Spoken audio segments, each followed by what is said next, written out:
آپ یقین جانیے، میں آپ کو ذاتی بتاتا ہوں، میں جب طالب علم تھا، ایم اے کر رہا تھا اور لا کر رہا تھا، یہ 1971 سے لے کر 1975 تک 74 تک کے زمانے کی بات ہے۔ 4-5 سال جب لاہور میں تھا، پنجاب یونیورسٹی، دورہ حدیث، علوم دینیہ، شریعہ مکمل کرنے کے بعد ایم اے اور لا کر رہا تھا، میں ہاسٹل میں رہتا تھا۔ اللہ گواہ ہے، 3 دن فاقہ کرتا تھا صرف کتابیں خریدنے کے لیے۔ ابا جی قبلہ رحمت اللہ تعالی علیہ جو خرچہ دیتے تھے، گھر سے ہر مہینے آتا تھا، اور میرے والد گرامی رحمت اللہ علیہ، اللہ رب العزت نے بڑا تمول عطا کیا تھا، بڑے وسائل تھے ان کے، وسعت تھی، کافی خرچہ دیتے تھے۔ مجھے اپنا اسکالرشپ ملتا تھا، میں چونکہ فرسٹ آیا تھا بی اے میں، باقی کئی سبجیکٹس میں پورے پنجاب میں، تو پنجاب یونیورسٹی سے وظیفہ بھی ملتا تھا، گھر سے بھی پیسے آتے تھے، وہ میں اپنے ہم جماعت غریب طلبہ میں تقسیم کر دیتا تھا، جن کے والدین نہیں تھے، یتیم تھے یا غریب تھے، ان کے اخراجات، فیسیں، کپڑوں کے لیے ان کو دے دیتا تھا، اور بقایا کچھ پیسے جو بچتے تھے وہ انارکلی میں اور مختلف کتب خانوں میں کتابیں خرید لیتا تھا، اور اپنے کھانے کے پیسے نہیں چھوڑتا تھا، نہیں بچتے تھے، اور اس کمی کو پورا کرنے کے لیے 3 دن فاقے کرتا تھا۔ صرف صبح کا ناشتہ، ڈبل روٹی یہ کھا لینی اور لسی کا گلاس پی لینا، یا ڈبل روٹی کھا لینی یا چائے کا کپ پی لینا، سارا دن نہ لنچ نہ ڈنر، بھوکا رہنا سارا دن، تیسرے دن کے بعد جا کے کھانا کھاتا تھا۔ اپنی بھوک اور پیاس کے ذریعے وہ کمی جو ہوتی تھی پیسے کی، اس کی پوری کرتا تھا۔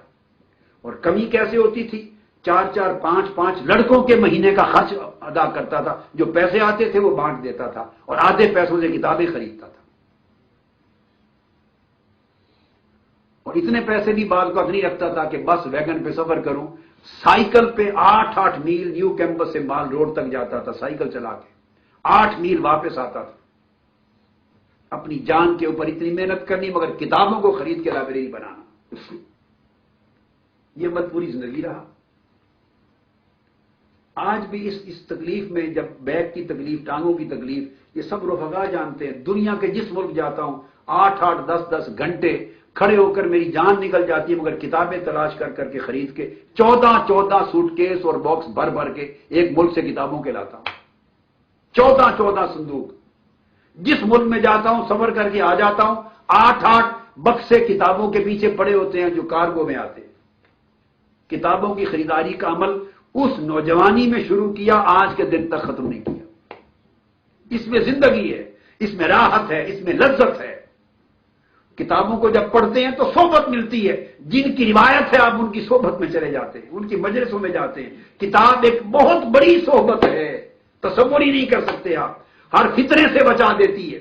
گم ہو جائیں، آپ قرآن کی تلاوت کر رہے ہیں، سب فتنوں سے محفوظ ہو گئے، حدیث پڑھ رہے ہیں، حضور کی مجلس میں چلے گئے، صحابہ تابعین سلف صالحین کے آثار پڑھ رہے ہیں، ان کی پاکیزہ مجلسوں میں چلے گئے، پلیدیوں سے بچ گئے۔ پھر علم ملتا ہے، پھر اس علم کے ذریعے دعوت کا فریضہ انجام دیں گے، امر بالمعروف نہی عن المنکر کریں گے۔ آپ سمجھتے ہیں ہم تو تحریک کے کارکن ہیں، ہم تو بڑے تنظیمی لوگ ہیں، اوروں کے لیے ہیں، ہمیں کیا ضرورت ہے، ہم پڑھے پڑھائے ہیں۔ پڑھا پڑھایا کوئی نہیں ہوتا۔ تو علم ایسی، جیسے آپ مرتے دم تک کھانا بند نہیں کر سکتے، اس طرح مرتے دم تک کتاب سے تعلق نہیں توڑ سکتے۔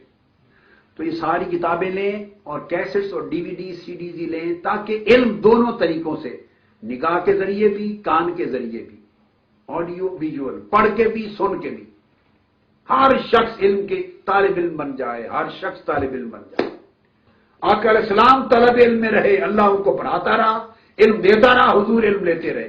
کیسا مسلمان ہے وہ شخص جو پڑھنے سے دلچسپی نہیں رکھتا؟ قرآن کی پہلی وحی کا پہلا لفظ، نزول قرآن کا پہلا لفظ اقرا، پڑھیے۔ تو جو مسلمان ہو کر نہیں پڑھتا، اس کا کیا تعلق ہے قرآن کے ساتھ؟ قرآن جو لفظ ہے اس کتاب کا نام، اس کا نام ہے جو پڑھا گیا اور پڑھایا گیا۔ لفظ قرآن کا معنی یہ ہے جو پڑھایا گیا، یعنی ہماری مقدس کتاب، اس کا لفظ اللہ پاک نے جو ٹائٹل رکھا، نام، وہ بھی پڑھانے والا رکھا، پڑھنے پڑھانے والا۔ تو سارا دین ہی پڑھنے اور پڑھانے سے متعلق ہے۔ ایک تو ہر رفیق، ہر رکن، مرد بھی، عورت بھی، بھائی بھی، بہن بھی، بیٹا بھی، بیٹی، وہ آج سے کتابوں کی لائبریری اپنے گھر میں بنائے، اور آپ کو لالچ ہو کتابوں کا، علم کا لالچ خیر کا لالچ ہے۔ پھر اس فروغ دعوت کے لیے حلقات درود قائم کرے اور حلقات قرآن قائم کرے. خدمت دین بذریعہ حلقات درود، اقامت دین بذریعہ حلقات درس قرآن، اس طرح کرے.